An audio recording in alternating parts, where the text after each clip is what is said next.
জানো তো, আমার লাইফের একটা প্যাটার্ন আছে। ছোট থেকে বড় অবধি যেই দিনটা যেভাবে কাটাই, যেই যেই কাজগুলো করি, আমি চাই যতদিন বেঁচে থাকবো সেই সেই দিনগুলোতে আমার লাইফটা যেন সেইভাবেই কাটে আর সেই সেই কাজগুলো করতে পারি। সো গতানুগতিক প্যাটার্নে কিন্তু আমি আমার দিনগুলো কাটাতে ভালোবাসি।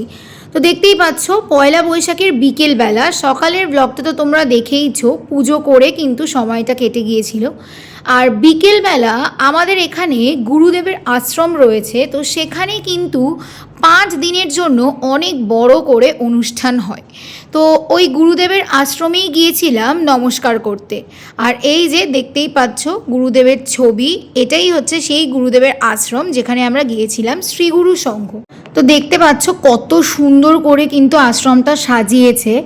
ছোট থেকে কিন্তু পয়লা বৈশাখের দিন নতুন জামা পরে প্রথম কাজ যেটা থাকে সেটা হচ্ছে গুরুদেবের আশ্রমে গিয়ে গুরুদেবকে নমস্কার করে নিজের ইচ্ছেটা জানানো। আর এই যে হচ্ছে গুরুদেবের ছবি। ছোটবেলায় মা বাবার হাত ধরে যেতাম, কিন্তু এখন যে বড় হয়ে গিয়ে নিয়মটা পাল্টে যাবে সেটা কখনোই নয়। এই দিনটা পার্টিকুলারলি বিকেলবেলাটা গুরুদেবের আশ্রমে গিয়ে নমস্কার না করলে নিজের মনটাতেও কিন্তু কোনো শান্তি পায় না। এবার বলতে পারো এটা আবার কী ধরনের কথা, কিন্তু হ্যাঁ, আমি এরকমই। তো এই যে এটা হচ্ছে সংঘর গেটটা, তোমরা দেখতেই পাচ্ছ।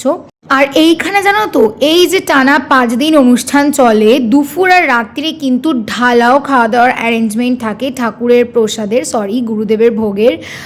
আর তারপরেই দেখো চলে এসেছিলাম কিন্তু একটা সোনার দোকানে হালখাতা করতে। এটাও কিন্তু আমাদের সেই খুব পুরনো, ছোট থেকেই সোনার দোকানে যাই হালখাতা করতে, মানে খুব পরিচিত দোকান বলতে পারছা। এই ক্লিপটা দেখে এটা ভেবো না যে আমরা সেনকো গোল্ড, পিসি চন্দ্র, তানিস্ক এগুলো থেকে কিছু কিনি না, অবশ্যই কিনি। তো যাই হোক, তারপরের পার্ট কিন্তু আসছে, দেখতে থাকো।